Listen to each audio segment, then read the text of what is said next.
नमस्कार। आप सभी का स्वागत है बच्चों। मैं आपकी ड्राइंग टीचर स्वाति जनकावत आज आपको बच्चों कक्षा 10 का पाठ 9 समकालीन भारतीय कला पढ़ाऊंगी। बच्चों, यह जो समकालीन भारतीय कला है, इसके अंतर्गत हम वर्तमान समय की कला के संबंध में पढ़ेंगे। चूँकि मुगल काल के पतन के पश्चात मध्यकालीन सल्तनतों के अंत के बाद में भारत में ब्रिटिश साम्राज्य आया और ब्रिटिश साम्राज्य के साथ ही यह समकालीन कला हमें दिखाई देने लगी थी। बच्चों, ये जो समकालीन कला है, इसके विकास में हमें हमारे बहुत से राजा रवि वर्मा जैसे, अवनिंद्रनाथ टैगोर, अमृता शेरगिल, रविन्द्रनाथ टैगोर, यामिनी राय जैसे विभिन्न कलाकारों का योगदान विशेष रूप से दिखाई देता है। ये सभी जो कलाकार थे बच्चों, हमारे इस समकालीन कला के पुरोगामी कलाकारों के रूप में विख्यात हुए थे। इन्हीं सभी कलाकारों का अलग अलग और बहुत ही विशेष योगदान हमारी समकालीन कला के विकास में रहा था। राजा रवि वर्मा भारत के पहले ऐसे कलाकार बने जिन्होंने पाश्चात्य माध्यम और भारतीय विषयों के एक सम्मिश्रित प्रभाव के साथ चित्रों का निर्माण किया था। इसी क्रम में अवनिंद्रनाथ टैगोर का योगदान तो अभूतपूर्व योगदान है बच्चों। इनका योगदान अतुलनीय है, किसी से तुलना नहीं की जा सकती इनके योगदान का।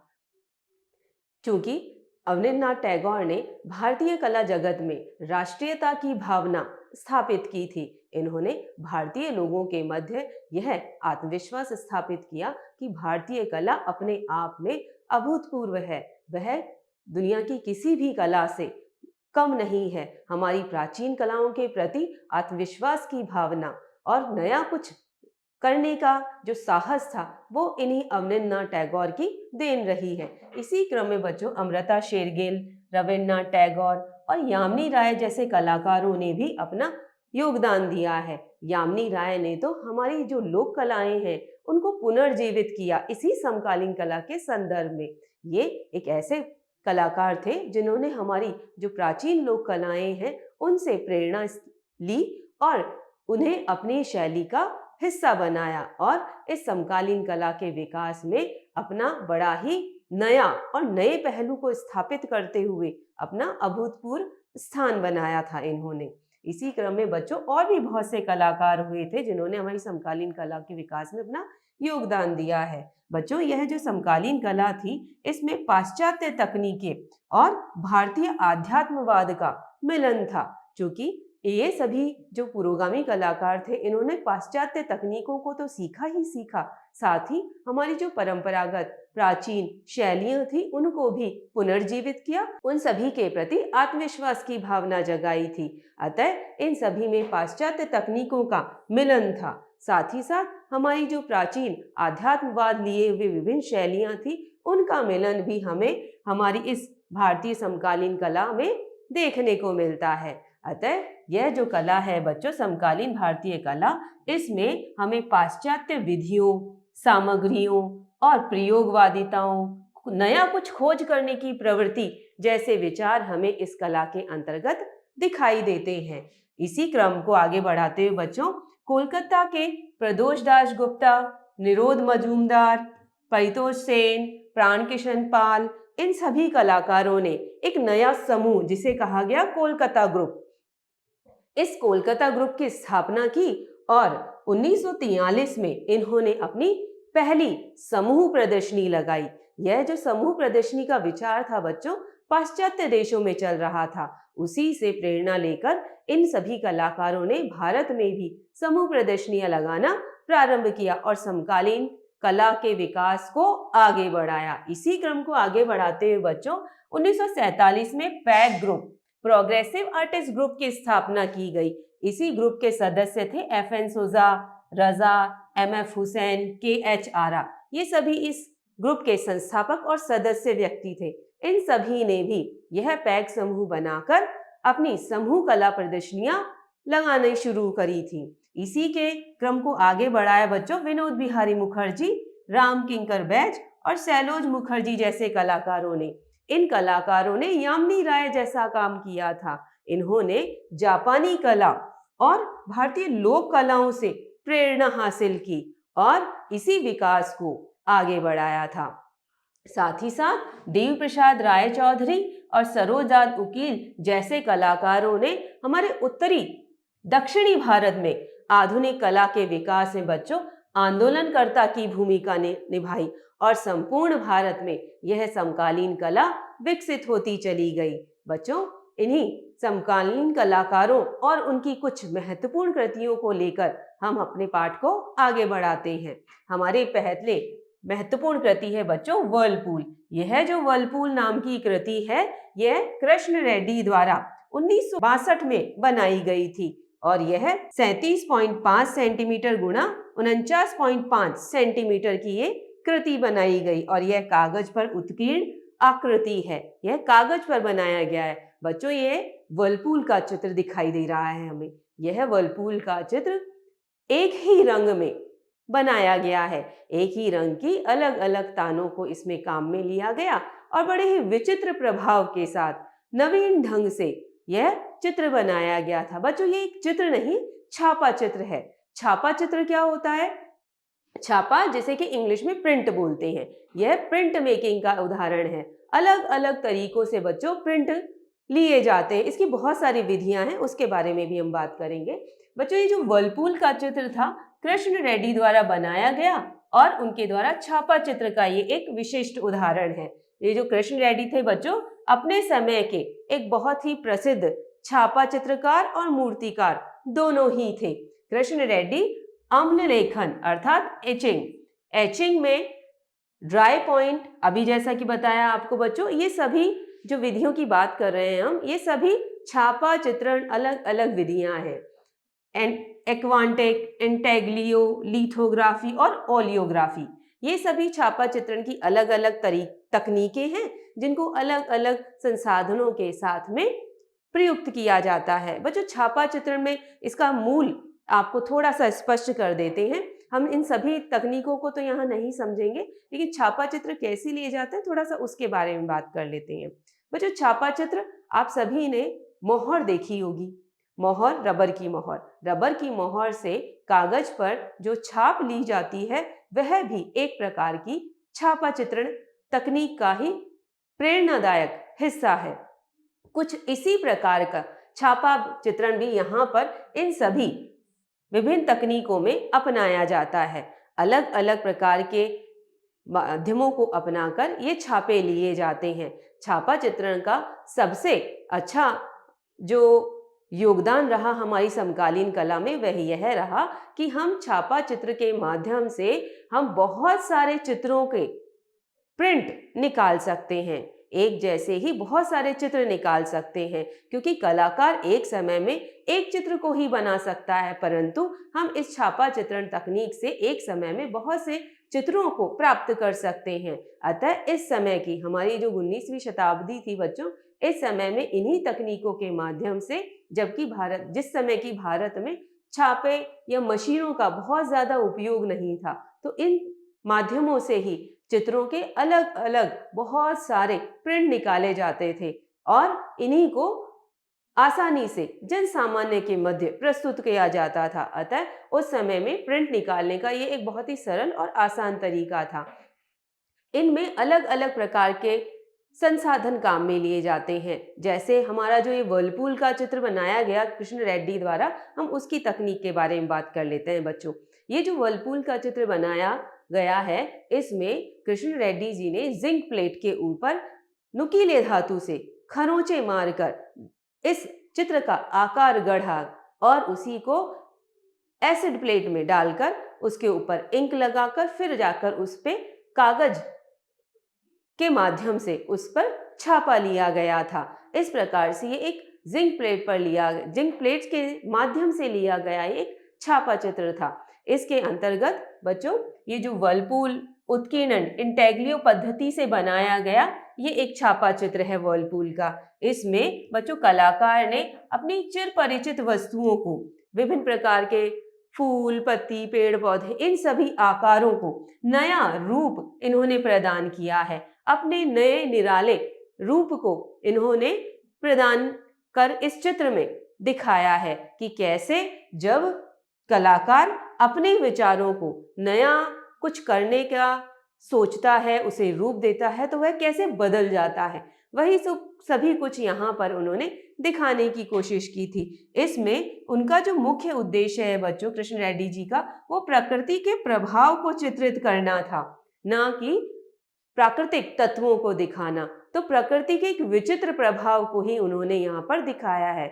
इस वर्लपूल चित्र में बच्चों एक अंतरिक्षीय भंवर दिखाया है कि कैसे अंतरिक्ष में भंवर आने पर सभी जो वास्तविक आकार और रूप होते हैं, वस्तुएं होती हैं, वो बड़े ही निराले रूप को ग्रहण कर लेती हैं। तो ऐसा ही अंतरिक्षीय भंवर का अंकन कृष्ण रेड्डी जी ने यहाँ पर किया है।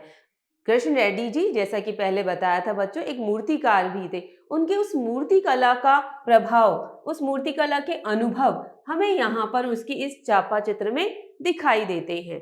अगला उदाहरण लेते हैं बच्चों हम medieval saints. Medieval saints Vinod Bihari Mukherjee का बनाया गया 1947 का एक प्रसिद्ध चित्र है। बच्चों ये एक चित्र नहीं बल्कि भित्ति चित्र है, अर्थात दीवार पर विनोद बिहारी मुखर्जी द्वारा ये चित्र बनाया गया था। यह जो चित्र था बच्चों शांति निकेतन के विश्व भारती के हिंदी भवन की दीवार पर उन्होंने ये भित्ति चित्र बनाया है। जो विनोद बिहारी मुखर्जी थे बच्चों 1904 में पैदा हुए और 1980 में इनका देहांत हो गया। ये जो मेडिवल सेंट्स का चित्र है बच्चों, जैसा चित्र में हमें दिख रहा है, यहाँ पर हमें संतों के, मानवों के आकार दिख रहे हैं। बड़े निराले आकार इन संतों के यहाँ पर बनाए गए हैं और रंगांकन की दृष्टि से भी ये पीले रंगतों का प्रभाव लिए हुए ये मेडिवल सेंट्स बनाया गया था।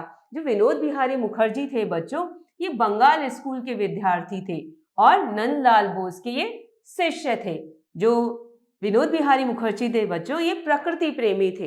ये इनको प्रकृति का चित्रण करना बड़ा ही प्रिय था, परंतु बचपन से ही ये कमजोर दृष्टि के व्यक्ति थे। बचपन में ही किसी दुखद घटना के कारण इनकी नेत्र दृष्टि कमजोर होती गई और जैसे जैसे इनकी उम्र बढ़ी बच्चों, ये अंधेपन के नजदीक आते चले गए, परंतु कभी भी इनका अंधापन इनके चित्र कार्य में बाधक नहीं बना, बल्कि यह उनके लिए और ज्यादा प्रेरणादायक हुआ। ऐसी ही इनका उसी अंधेपन के आगे के फेज में बच्चों उन्होंने ये मेडिवल सेंट्स बनाया था। ये मेडिवल सेंट्स जो इनका चित्र था बच्चों, दीवार पर बनाया गया चित्र था और ये फ्रेस्को ब्यूनो पद्धति में बनाया गया है। भित्ति चित्रण की बच्चों दो तकनीकें होती है, फ्रेस्को ब्यूनो और सीको पद्धति। तो ये इनका ब्यूनो पद्धति में बनाया गया चित्र था। मुखर्जी द्वारा यह हिंदी भवन की दीवार पर बनाया गया चित्र है, जैसा कि हमने पहले भी बात कर ली है। यह जो इन्होंने चित्र बनाया बच्चों, इसमें विभिन्न धर्मों के संतों का इस दीवार के आकार के अनुरूप चित्र बनाया है। ये जो दीवार थी बच्चों हिंदी भवन की, ये ऊंचाई में ज्यादा थी, तो कलाकार ने उसी ऊंचाई का सकारात्मक प्रभाव अपने चित्र में दिखाया है। उन्होंने बहते हुए लयात्मक मानव आकार, लंबे आकार यहाँ पर इस चित्र में दिखाए और विशेष रूप से जिन संतों को प्रभाविता दिखानी थी, महत्व दिखाना था, उन्हीं संतों के आकार में उन्होंने ज्यादा ऊर्ध्वता अर्थात लंबाई का प्रयोग किया है। अतः उन्होंने दीवार के आकार का अच्छा प्रयोग यहाँ दिखाया, साथ ही साथ उसी के अनुरूप गति, लय और ताल युक्त ये सभी मानव आकार उन्होंने इस चित्र में बनाए हैं। यह जो चित्र था बच्चों, गॉथिक चर्च की जो मूर्ति कला थी उसके जैसे कुछ मानव आकार, उसका प्रभाव हमें इस चित्र में दिखाई देता है। साथ ही साथ इसमें जो खड़े मानव हैं वे आध्यात्मिकता और महानता के प्रतीक रूप बनाए गए, जबकि जो छोटे मानव आकार थे बच्चों, वे आम आदमी के रूप में उनके प्रतीक रूप में बनाए गए। साधारण इंसानों के प्रतीक रूप में छोटे मानवों को बनाया गया। इसमें भूरे, पीले, गेरुए, मिट्टी के रंगों का प्रयोग किया गया है। अगला उदाहरण लेते हैं बच्चों हम words and symbols. KCS Panicker का बनाया गया लकड़ी के बोर्ड पर ऑयल पेंट से बनाया गया यह चित्र 1965 में बना था। साथ ही साथ यह 43 सेंटीमीटर गुणा 124 सेंटीमीटर का है। केसीएस पनिक्कर जी 1911 में पैदा हुए और 1977 में इनका देहांत हो गया। यह है वर्ड्स एंड सिंबल्स। वर्ड्स शब्द, सिंबल्स प्रतीक। बच्चों यहाँ पर इस चित्र को देखकर हमें इसका शीर्षक बड़ा ही सार्थक दिखाई देता है, बड़ा ही सटीक अपने शीर्षक जैसा ये चित्र दिखाई दे रहा है। इसमें विचित्र प्रकार के शब्द हमें लिखे हुए नजर आते हैं, लेकिन समझ में नहीं आते। अजीबोगरीब भाषा के ये शब्द और इसमें प्रतीक बने हुए हैं। तो बड़ा ही अपने समय का प्रयोगवादी ये चित्र इनके द्वारा बनाया गया था। साथ ही साथ ये देवी प्रसाद राय चौधरी के शिष्य थे, केसीएस पनिक्कर। ये दक्षिण भारत में बच्चों समकालीन कला आंदोलन के प्रणेता के रूप में भी स्वीकार किए जाते हैं। केसीएस पनिक्कर जी का जो जीवन था बच्चों, वह बड़ा ही विषम परिस्थितियों में व्यतीत हुआ था। इनके जीवन में, इनकी जीवन जीने के लिए, जीविकोपार्जन हेतु इन्होंने अपने जीवन में बहुत स्ट्रगल किया। ये टेलीग्राफर भी बने, ये एक अध्यापक के रूप में भी इन्होंने काम किया। अपनी जीविकोपार्जन के लिए इन्होंने एलआईसी एजेंट के रूप में भी काम किया। लेकिन इनकी जो ये मानव जीवन की जो समस्याएं हैं बच्चों, इनके चित्रक्रम में कभी आड़े नहीं आई। इन्होंने बड़े ही मनोभाव और तन्मय होकर अपने इस कला संसार को गढ़ा है। इन्होंने बड़े ही अथक और परिश्रम के साथ इस संसार से कभी दूर जाने की सोची भी नहीं, बल्कि जैसी जैसी कठिनाइयां या परिस्थितियां इनके सामने आई, वे उतने ही सबल बनकर अपने उन परिस्थितियों से जूझे भी और अपने चित्रकर्म को भी साथ में लेकर वो कार्य करते रहे। तो ऐसी विषम परिस्थितियों में इन्होंने अपने चित्रकला मन को जागृत रखा, प्रेरित किया और ये काम करते चले गए। तो इनके जीवन में ये जो विषम परिस्थितियां थी कभी भी इन्हें फेलियर नहीं होने देती थी, बल्कि इन्होंने यथार्थवाद से अपना चित्रकर्म प्रारंभ किया और ज्योमितीय, एक खोजी प्रवृत्ति के कलाकार के रूप में इन्होंने ज्योमितीय शैली तक ये पहुंचे। एक समकालीन कलाकार के रूप में इन्होंने सम्माननीय स्थान प्राप्त किया था बच्चों।